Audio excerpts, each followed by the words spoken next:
बुद्धी स्मृती एकाग्रता वाढण्यासाठी वेगवेगळे संस्कार आयुर्वेदात सांगितलेले आहे ना. 16 संस्कार सांगितलेले आहेत, आपल्याला ते माहिती आहेत.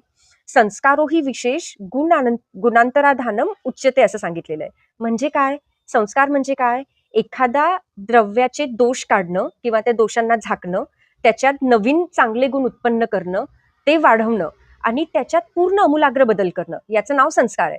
मग हेच संस्कार आपण आपल्या मुलांवर करता येतात. म्हणजे त्यांच्यात कितीही दोष असले, कितीही वाईट गोष्टी असल्या, सवयी असल्या, तर त्या सगळ्या गोष्टी आपण संस्काराने, पंचकर्माने, औषधाने खूप चांगल्या प्रकारे बदलू शकतो.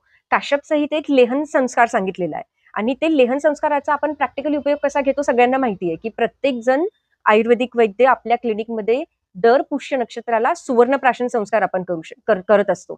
म्हणजे जन्म झाल्यापासून ते 16 वर्षापर्यंतच्या मुलांना दर पुष्याला एक डोस आपण देतो. त्याच्यात सुवर्णभस्म सूक्ष्म करून आपण सिद्ध, घृत आणि मधासोबत ते चाटवतो. तर यांनी मुलांची अग्नी वाढते, मुलांना जंत होत नाही, बुद्धी, स्मृती, एकाग्रता खूप चांगली होते, आकलन शक्ती चांगली होते, जे चंचल मुलं असतात ते स्टेबल होतात. असे खूप चांगले फायदे याचे आहेत. तर हे आपण सगळ्यांनी याचा खूप व्यवस्थित फायदा घेतला पाहिजे. बरं,